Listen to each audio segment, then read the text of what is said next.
Hi everyone, it's QuickyBaby and welcome back to World of Tanks, and today I am playing the Unkillable tank. This is the Object 268 version 4. Now, when I say unkillable, of course the vehicle can have its issues. It truly is a killable tank. You can manage to get the side of it, nail it. Wargaming have nerfed the weak point on top, so you've got more of an opportunity than ever to be able to handle that. And it's also got a pretty horrible lower plate that you can manage to penetrate with pretty much everything. Now, when I say unkillable, it's because no matter what Wargaming do to this tank, no matter how much they nerf it, it just still remains. It still remains not like the S tier vehicle like it was before, but still up there in like the top 5, if not the top 3 tank destroyers at tier 10. That just shows you how outrageously this vehicle was back in the day, before they nerfed the gun handling, before I believe they nerfed the hit points of the vehicle, and then recently they nerfed the weak point on top. Just so many things that they managed to try and trash about the Object 268 version 4. It's gone through at least 2, if not 3 different nerfs. They've also nerfed the top speed down to 40 kilometers an hour, as previously it was 50, just bombing it around, being kind of like a YOLO object, people like to call it. Medium tank destroyer, heavy tank armor, kind of like a not full tier 10 tank destroyer gun, but definitely a decent tier 9 tank destroyer gun. And yet it still does things like this. Drives around the corner in front of multiple vehicles, puts a round into the 430 on the move and manages to finish them off with a little bit of a ram, and takes no damage from ramming the Object 430, as this vehicle is a heavy old girl. It weighs 75 tons. So yeah, it's basically just this big ball of death that likes to run around the battlefield, still messing things up. Now, a lot of people think that Wargaming have destroyed this vehicle now because they've limited it to 40 kilometers an hour. 40 kilometers an hour is still not bad. As soon as you get a turbo on this vehicle, you're still going to be getting places fairly quickly. The only problem with this vehicle, I guess, is it doesn't actually get a field mod that increases the top speed limit of the tank, but you can increase the reverse speed of the tank with a field mod if you're so inclined to be able to at least get back quickly. So, oh dear, 257. Taking advantage of the new weak point on top of the 268 version 4. I think it was a really good change, one of the best changes that Wargaming made to this tank, to make that weak point way more of a weak point. Previously, it was the kind of weak point that you'd have to fire gold at to reliably get through, or just have really high standard pen. And so the 268 version 4, it's unkillable. No matter what Wargaming seem to do to it, it just still seems to remain. Although, what I will say is if they were to nerf it again, either by doing something drastic like nerfing the alpha damage, for example, or the rate of fire, the accuracy a little bit more, I think it might be the straw that breaks the camel's back within that regard. But I think this is right on the cusp of where there could be issues if Wargaming were to nerf it a little bit more. It could probably take like minor nerfs, but I think something more significant would probably end up making it not in the top 3 or 5 competitive tank destroyers at least. So did you see that shell disappear? Ooh, licking my lips in hoping that the K91 took that shot. And it looks like they took another one, even though Lucky Goose on the enemy team is not spotted in the K91. It doesn't look like they're getting very lucky right now, as they've got 152mm shells, at least 2 of them that have hit their tank. Although, with the accuracy of this vehicle, 0.42, yeah, I think I have to be the lucky goose to actually be able to hit these blind shots here. Now, the K91 doesn't have very good side armor, doesn't have that good turret armor as well, so I will easily be able to go through that vehicle. And whether I'm going to be able to overmatch it or not, I don't know whether that vehicle has 50mm of side armor, but if it does, this 152mm gun will deal with it. Woohoo! Hit him a 3rd time. He's got 1,950 hit points base, so that's pretty much right on the cusp as to whether I would destroy him with 3 shots. So I was hoping that maybe I low rolled and that the K91 did take all 3 of those shells, and now he's got like a few hit points. And you suddenly see how I'm not getting shot by the K91 unless that shell was one that hit the dirt there. So it doesn't look like maybe that K91 is so happy anymore, and maybe the lucky goose isn't so lucky anymore, more of a goose that's about ready to be... Oh, and another one!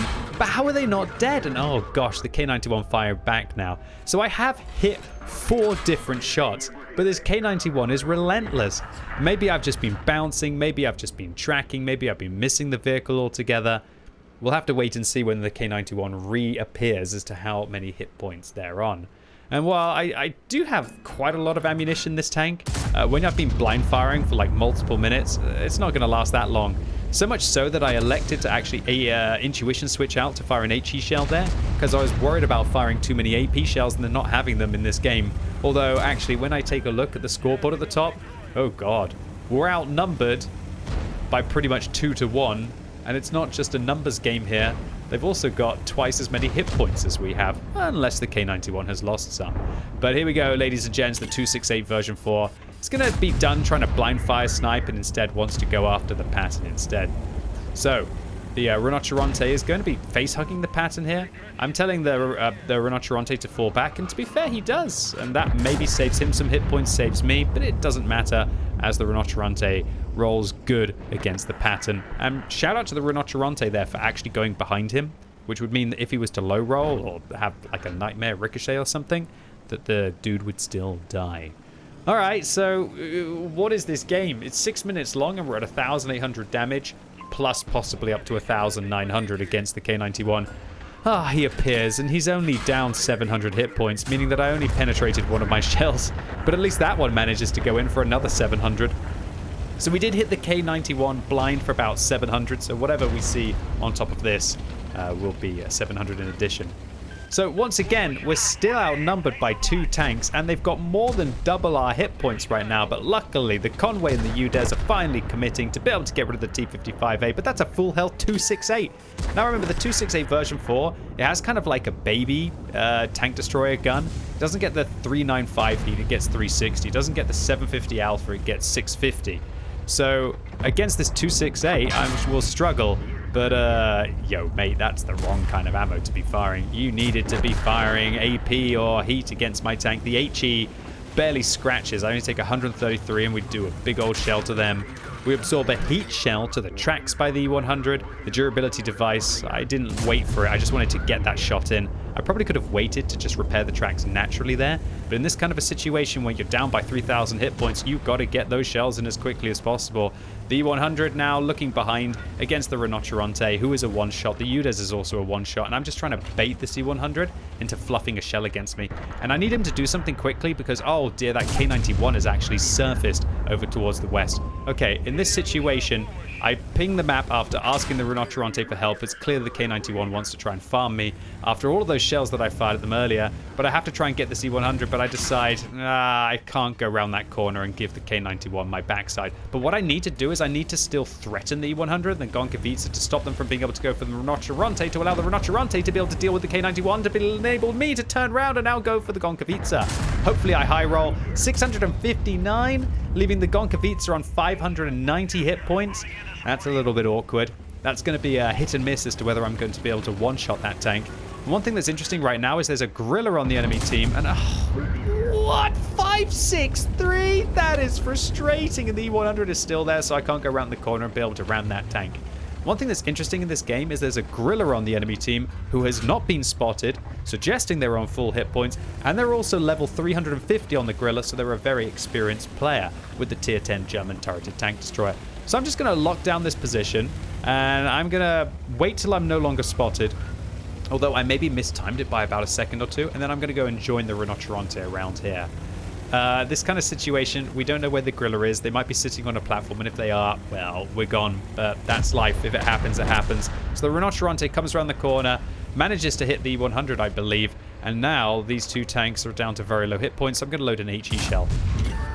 And I fire an HE shell into the side of his spaced armor, and I do nothing. I do nothing. I have 90 millimeters of pen, and it just gets completely absorbed. Huge misplay by me. I should have fired away from his spaced armor at his turret. But at least we've still got an HE shell loaded. We bounce a shell from the Gorilla. We're going to put in 921, and I don't know what this Gorilla's thinking, but I'm thinking, okay, his entire tank just got farmed with an 879 ram. The E100 comes around the corner, bounces a shot. The Gonkavica bounces a shot. We put an HE shell into the lower plate of the Gonkavica, and suddenly the unkillable tank is truly living up to its name. And maybe, just maybe, if we've got a good reload here with our Bond gun rammer, we're not going to fluff the next shell on the E100. And even though we take a little bit of ramming damage, we finish them off with 42.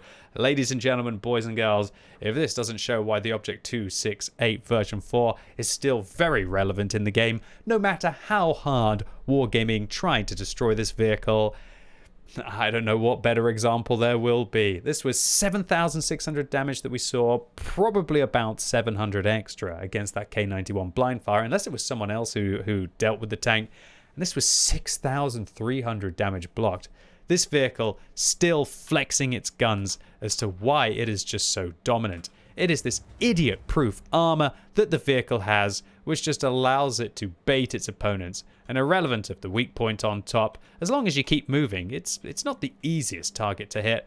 And yeah, we created a huge graveyard around this corner. Man, look at this. This was absolute Armageddon inside World of Tanks. And that is the kind of chaotic, frenetic engagement that the Object 268 thrives in, and why, no matter how hard Wargaming try, they just can't seem to kill this tank. So a high caliber here for our 8,270 damage, a steel wall for managing to block that 6,000 damage. And while I fired a lot of gold here, we nearly broke even, as we did penetrate a lot of our shells that we weren't blind firing at that pesky K91. And looking at the kind of crits that I dealt to the K91, I knocked out his gun, I knocked out his track, the engine, and another track. So it looks like I literally shot the guy in the gun. Shells got absorbed that way. It looks like I tracked them multiple times with those 4 blind shots that I hit, that only one of them managed to deal damage to the tank. So ladies and gents, that is why the Object's 268 version 4 still has the 4th best win ratio of any of the tech tree tank destroyers. And if we order it by win rate difference, it's the 3rd best tier 10 tank destroyer by win rate difference. It's still worth it, even in 2024. Anyway, that was it for today. Really hope you enjoyed this video. If you did, give it a thumbs up. If you hated it, give it a thumbs down. And if you're watching this video as it goes live on Sunday, I'm going to be going live all day on twitch.tv/QuickyBaby with brand new drops. So you can be able to get yourself a whole host of goodies, including some 5x experience missions just for watching the stream today, as well as also get your final mission for the Commanders weekend, so you can get some cool stuff like more 5x missions, a turbocharger or a gun rammer. And later on today as well, it's going to be the Tech Tree Showcase. And this week I've decided I want to play towards the vehicle that I just rammed to death in that close 1 versus 3 fight. It is going to be the Grilla. So come along and I'm going to play all of the glass cannon German tank destroyers leading up towards the infamous Grilla 15. So really looking forward to seeing you all live right now for drops, or live later for the Tech Tree Showcase. And as always, thank you so much for watching. You've been epic, and hopefully I'll see you soon.